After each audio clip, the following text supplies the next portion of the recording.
어쨌든 새로운 신축이 또 들어오게 된다면 앞으로 공급되는 신축 아파트 단지가 들어올 경우에는 아파트 서열의 변화가 또 일어날 것으로 예상이 되어집니다.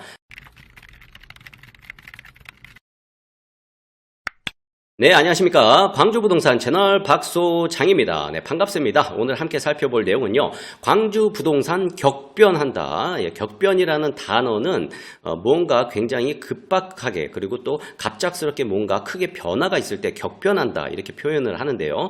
광주부동산 시장이 이렇게 격변하고 있는 것 아닌가 이런 생각이 좀 듭니다. 제일 큰 원인으로는요. 미분양 물량인데 사실상 지금 광주 사람들이라면 광주에 앞으로 미분양이 엄청나게 많이 늘어날 것이다. 그리고 지금 현재도 미분양이 엄청나게 많다라는 이런 이미지들이 심어져 있는데 그런데 사실상 지금 이게 굉장히 많이 변하고 있다라고 저는 감지가 됩니다. 그래서 실질적으로 미분양이 지금 굉장히 많이 줄어들었거든요. 근데 왜 줄어드는지에 대한 그 원인을 오늘 영상을 통해서 함께 살펴보도록 하겠습니다. 자료 살펴보도록 하겠습니다. 부동산 시장에서 제일 큰 리스크는 뭐니 해도 미분양이죠. 첫 번째도 미분양, 두 번째도 미분양, 세 번째도 미분양. 그만큼 굉장히 중요합니다. 그런데 광주의 미분양이 굉장히 많다라는 건 굉장히 부동산 시장에서는 악재 중에 악재죠. 그래서 전국적인 미분양 물량을 좀 살펴보도록 하겠습니다. 여기 보면은요. 2024년 8월 달인데 지금 현재 전국에 6만 8천 호가 미분양 이라고 합니다. 여기 수치상으로 보면은 7만 2천이었는데 6만 8천으로 한 달여 만에 한 4천여 세대가 줄어들었습니다. 그런데 줄어든 건 줄어든 건데 수치상으로 이렇게 굉장히 많이 줄어든 거냐 체감하기는 아직까지는 어려운 것 같습니다. 그렇지만은 제가 오늘 드리고 싶은 이야기는 이 수치상 데이터 말고요. 심리적인 것들을 좀 이야기를 해보려고 합니다. 무슨 이야기냐면 여기가 전국에 6만 8천 호, 광주에는 1398호 요 정도가 지금 미분양 물량인데 사실 광주에 1398호밖에 미분양이 없는 게 아니잖아요.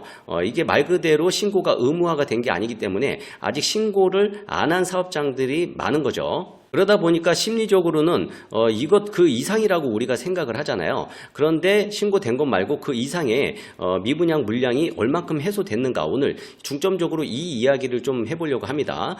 광주 미분양 현황을 보면은 2023년도부터 미분양이 수치상 증가가 되기 시작했죠. 그런데 2024년도에 더 많이 늘어나고 있는 모습입니다. 23년도에 분양한 단지들이 미분양을 신고를 하면서 이게 직접적으로 이렇게 증가를 하기 시작을 했다.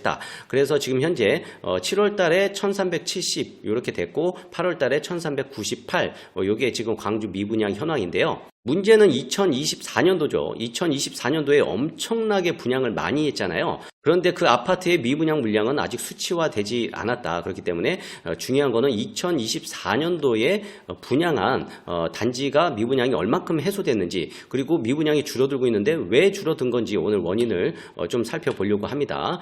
2023년도에 분양한 단지들의 리스트가 이렇게 좀 있는데요. 분양 세대 보니까 그렇게 분양 세대가 크지 않은 단지들이 꽤 많습니다. 그리고 이게 분양 세대가 큰 데에는 거의 완판을 했죠. 제일 큰 게 이제 첨단 3이었는데 큰 것들 완판을 했고 그리고 2023년도에는 미분양이 나긴 났어도 그렇게 큰 폭으로 나진 않았어요. 그렇기 때문에 수치가 굉장히 많이 증가되는 해는 아니었죠. 그런데 문제는 2024년도에 어마어마한 단지들이 그것도 굉장히 큰 대단지들이 한꺼번에 분양을 하기 시작하면서 이때부터 미분양 물량이 직접적으로 쌓이는 시점이 2024년도 분양 시장이다. 이렇게 이해하시면 될 것 같아요. 말 그대로 2024년도에 분양한 단지들은 사람들이 그 단지가 어떤지 따져보지도 않고 무조건 청약 패스 약간 이런 심리가 굉장히 강했던 것 같습니다. 누가 봐도 그럴 수밖에 없죠. 이게 두세 달 만에 이게 어마어마하게 8,600여 세대가 한꺼번에 광주라는 도시에 쏟아 부어졌는데 용감하게 청약하는 사람들이 많지는 않겠죠. 그래서 제가 이때 당시에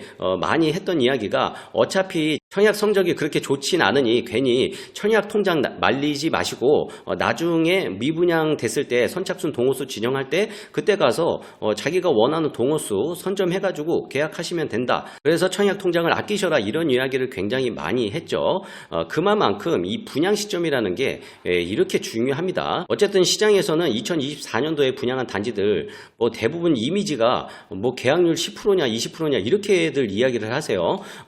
그런데 이게 굉장히 큰 착각이다. 착각. 그래서 제일 중점적으로 살펴볼 게 민간공원 특례 사업으로 분양된 단지들 이 5개의 단지들을 좀 살펴보도록 하겠습니다. 여기 보시면은 2023년도에는 이런 민간공원 특례 사업이 분양을 했고요. 이거는 완판됐다고 하죠. 이건 당연히 완판됐고 우남사는 대형평인가 6세대인가 남았는데 이건 완판됐다라고 좀 봐야 될 것 같고요. 중앙공원도 지금 선착순 동호수 지정하고 있는데 여기도 계약률은 꽤 높은 것으로 알고 있습니다. 그리고 문제는 2024년도죠.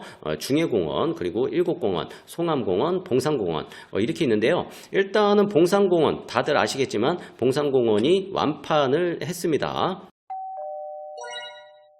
최초 계약률은 성적이 정말 안 좋았는데 순식간에 완판이 됐어요. 그래서 그때 동호수 지정할 때 제가 자료를 만들어 놨다가 영상을 업로드를 못했어요.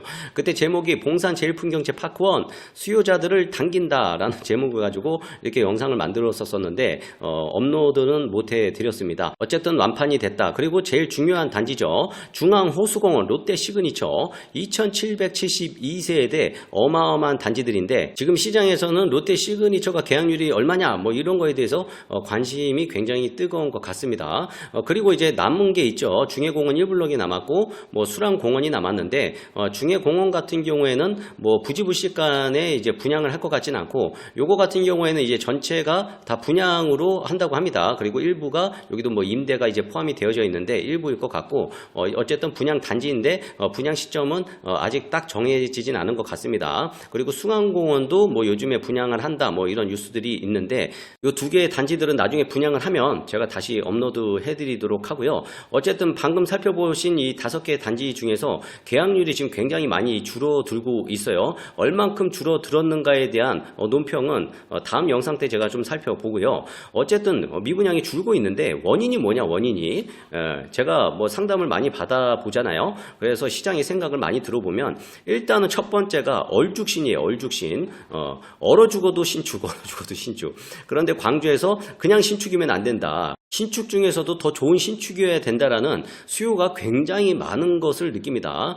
왜냐하면 이 아파트가 이제 광주에 신분이 된다. 신분이. 이게 굉장히 강한 것 같습니다. 그리고 지금 두 번째로는 전남 전북 쪽에서 지금 계약률이 꽤 많이 나오고 있어요. 아파트 매매 계약률 말고 이제 분양권으로 이 분양권을 선점하기 위해서 오시는 분들이 전남 쪽에서 굉장히 많다. 이 수치를 좀 보면요. 여기가 2022년도 때부터 광주의 아파트 거래 현황인데요. 이거는 매입자 거주지별 아파트 거래 현황입니다. 어느 지역에 있는 사람들이 이 아파트를 샀느냐에 대한 지표인데요. 합계는 여기 맨 위에 있죠. 그리고 광주 사람이 광주에 있는 아파트를 산 수치는 이 노란색 표죠. 그런데 바로 밑에 있는 게 뭐냐면 전라도 쪽에서 오신 분들의 수요층들이 이렇게 지금 바로 밑에 이제 오렌지색으로 나타내져 있는 건데요.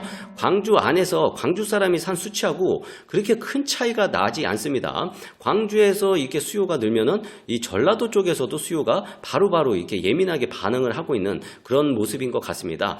이 이유인 즉슨 광주 사람들은 서울 가고 싶고 그리고 또 전라도 쪽에 계신 분들은 서울은 너무 머니까 제일 인근에 있는 가까운 대도시 광주로 유입이 되는 게 아닌가 이렇게 좀 생각이 듭니다. 어쨌든 전남 쪽에 있는 아파트보다는 광주에 있는 아파트가 그래도 투자 가치가 더 있지 않을까라는 판단 때문에 이렇게 많이 오고 계신 것 같습니다.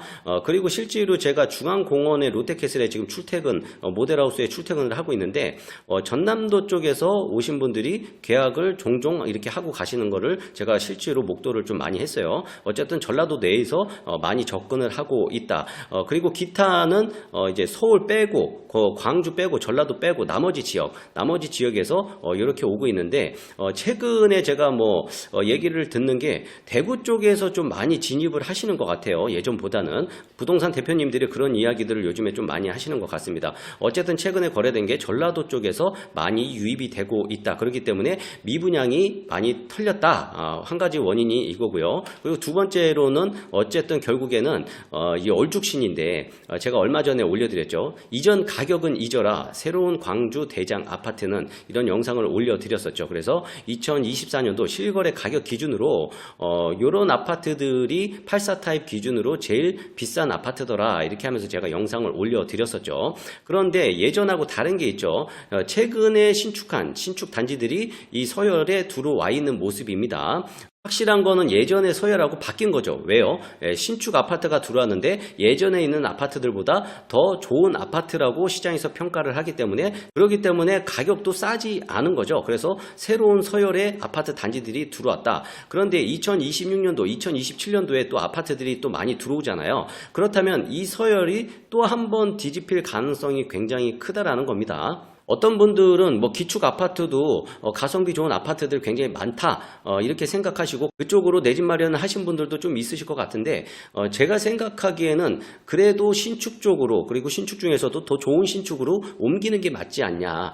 본인의 자본이 안 맞으면 어쩔 수 없는데, 만약에 할 수 있다면 기축 아파트보다는 그래도 새롭게 만들어지는 신축 아파트, 그 중에서도 좋은 신축을 가는 게, 선점을 하는 게 좀 맞지 않냐, 내 집 마련으로서 이렇게 좀 생각이 듭니다. 어쨌든 새로운 신축이 또 들어오게 된다면 앞으로 공급되는 신축 아파트 단지가 들어올 경우에는 아파트 서열의 변화가 또 일어날 것으로 예상이 되어집니다. 그리고 지금 진화하는 광주 아파트 단지 특이점이 왔다. 아파트 단지가 굉장히 급변하고 커뮤니티도 변하고 조경시설도 변하고 있는 그런 모습입니다. 그런 모습을 갖춘 아파트 단지 는 광주에서 굉장히 희소해질 것으로 생각이 듭니다. 그렇다면 신축 중에서도 좋은 신축은 무엇이냐 사실 궁금하실 수 있잖아요. 그래서 2024년도에 분양한 단지들을 제가 예전에는 그냥 뭐 청약 경쟁률 올리고 지금 분위기가 어떻습니다 이런 것들을 올려드렸는데, 그 단지를 촘촘히 살펴봤던 그런 영상들을 제가 안 만들었던 것 같아요. 그래서 단지별로 세세하게 살펴보는 그런 영상들을 앞으로 계속해서 업데이트를 해드릴 테니까